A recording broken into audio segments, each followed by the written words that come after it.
is for the bad diabetic. Bad diabetes. Yeah, the worst one. So it's not something that I wish my enemy to go through. The enemies will die. Because it's a bad thing. It's very complicated, Bishop. It's So very, very complicated. You are taking insulin. Yes. Anytime I inject myself from here, from this side, you are bound. This side, I will go to my brain instantly. So when I inject here, it go here. Inject here, it go here. You inject your leg. It's not leg. This side. Thigh. Yes. And the injection go to your head. Yes. How? I don't know. I don't know. The pain we just went to my brain, like tumor brain, very sharp and pain. I say something that I'm doing every day, every evening, like 3 p.m. Anytime I have potted jam or anything, my proper lunch or something, that's the time that I need to inject myself. And because mojishola, yes, you are injecting yourself every day. Every day. Because of what? Because of diabetic. Type what? Is it type 2? Type 1. Type 1. Yes. What happens when you have diabetes and this system doesn't work properly? When you eat food that contains carbohydrate, it's broken down in the stomach and digestive system into glucose, which is a type of sugar. We need glucose from food because that's what gives us energy. Carbohydrate containing foods are things like starchy foods, sugary foods, milk and some dairy products, and fruit. This glucose then moves into the bloodstream, and the body detects that the blood glucose level is rising. In response to that, the pancreas, which is a little gland that sits just underneath the stomach, starts to release a hormone called insulin. And it's insulin that helps our body get the energy from the food we eat. The bloodstream then takes the glucose and the insulin to every cell in our body that needs it. To make this easier to understand, let's look at muscle cells. At the muscle cells, it's insulin that allows the glucose to get into the cells where it can be used for energy. It's a bit like insulin is a key unlocking the door to the cells so the glucose can get in. That way, the blood glucose level starts to drop. But the blood glucose level can be topped up at any point by the liver releasing extra glucose that it has stored. The blood glucose rises again, and again the pancreas produces more insulin to move with that glucose through the bloodstream to the muscle cells, open the doors and let the glucose in. The body functions best with the blood glucose at an optimum level. It doesn't like it if the blood glucose rises too high. Normally, there's a cycle within the body which balances out the glucose and the insulin level, and this is achieved by the food you eat, the pancreas and the liver. However, in some people, the system doesn't work properly and they develop diabetes. There are two main types of diabetes, type 1 and type 2. In type 1 diabetes, the body isn't making any insulin at all. This is because of an autoimmune response whereby the body has destroyed the insulin-producing cells in the pancreas. We don't entirely know why that happens in some people and not in others. Type 1 diabetes accounts for about 15% of all cases.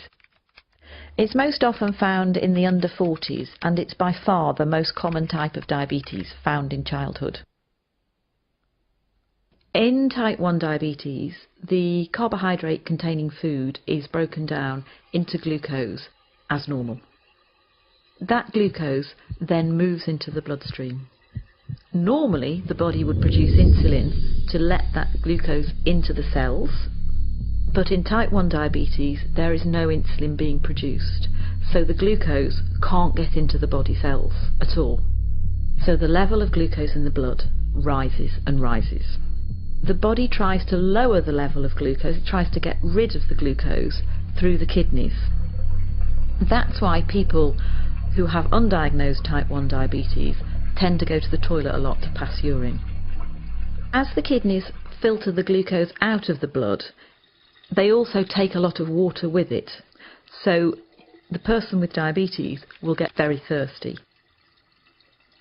The urine contains a lot of glucose, and that creates an environment where it's quite easy for bacteria to thrive. So it's also quite common to get thrush or genital itching. In the same way, the blood contains a high level of glucose as well. So more bacteria than usual will tend to breed in flesh wounds, and they might be slow to heal. Glucose can also build up in the lens at the front of the eye, causing the liquid in the lens to become cloudy. That can mean that some people with undiagnosed type 1 diabetes can have blurred vision. Because the glucose can't get into the cells to be used for energy, somebody who's got undiagnosed type 1 diabetes is going to start feeling very tired, lethargic and unable to sort of go about their normal daily routine. But the body still needs an energy source in order to work properly. So what it does is it starts to break down its fat stores, and that can lead to weight loss. So the main symptoms of type 1 diabetes are going to the toilet a lot, thirst, thrush or genital itching, slow healing of wounds, blurred vision, tiredness and weight loss. These symptoms generally happen quite quickly, often over a few weeks, and can be reversed once the diabetes is treated with insulin. Type 2 diabetes accounts for about 85% of all cases in the population. It's most common in the over 40 age group in the white population and in the over 25 age group in the black or South Asian population. Type 2 diabetes is a little more complex because there's slightly more processes at work. Either the body isn't producing quite enough insulin, or the insulin it is producing isn't working properly. That can be due to being overweight, because a build-up of fat can stop insulin doing its job properly. But it can also happen in people of a healthy weight.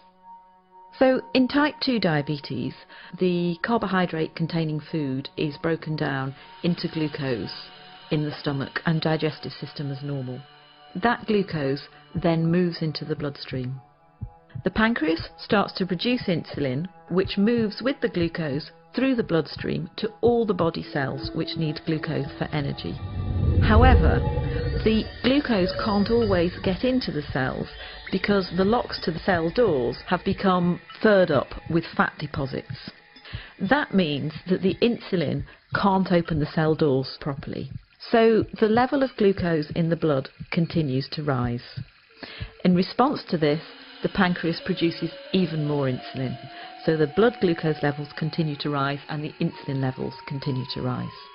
This situation is further complicated by the cells, who are desperate for energy, sending out emergency signals to the liver to release stored glucose.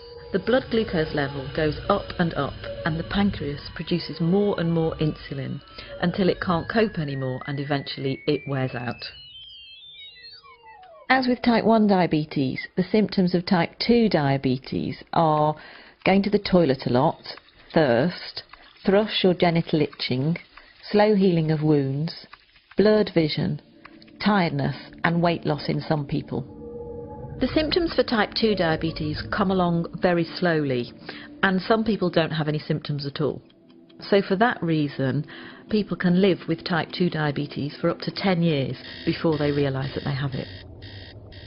Type 2 diabetes can be treated in a number of different ways. Initially, it may be sufficient to make changes to the food you're eating and to take extra physical activity or lose any weight that may be appropriate. But type 2 diabetes is a progressive condition and most people will need some form of medication to treat it. Type 1. Yes. And that is what killed your mother. Yes, they try to beat it down by insulin injection.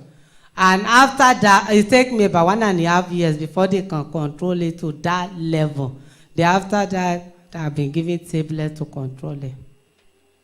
And that bad diabetes, what happened to it in this church? Bishop God is not a small God. Play